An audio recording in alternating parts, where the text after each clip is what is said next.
आपण जी आपली suburban railway आहे ही अत्यंत महत्वाची आहे. लोकल जी आपली लाईफलाईन आहे. म्हणजे आज तर आपण मेट्रो आणली, मेट्रो अतिशय चांगली आहे, अतिशय सुंदर डबे आहेत, एअर कंडिशन आहेत, दरवाजा लागतो. पण अनेक वर्ष त्या आपल्या सबर्बन रेल्वेला लटकून आणि त्याच्यामध्ये एंट्री करत म्हणजे मला असं वाटतं कसरत करत लोकांनी खूप वर्ष काढली आहेत. पण आता आपण बघितलं असेल तर गेल्या 10 वर्षात मोदीजींच्या नेतृत्वात या सबर्बन रेल्वेचे प्लॅटफॉर्म्स आपण चांगले केले, त्याची आपण हाईटही वाढवली, त्याची लेंथही वाढवली, स्टेशन्स चांगले केले, एस्केलेटर्स आपण त्या ठिकाणी लावले, स्वच्छता आपण केली.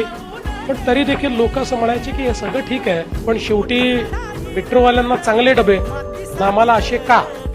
त्यामुळे आता त्याचंही उत्तर आपण शोधून काढलेलं आहे. आता पुढच्या काळामध्ये या सगळ्या ज्या काही आपल्या लोकल ट्रेन आहेत यांना आपण मेट्रो सारखे बंद दरवाजाचे डबे तयार करतो, या पूर्ण एअर कंडिशन आपण करतो. वा वा.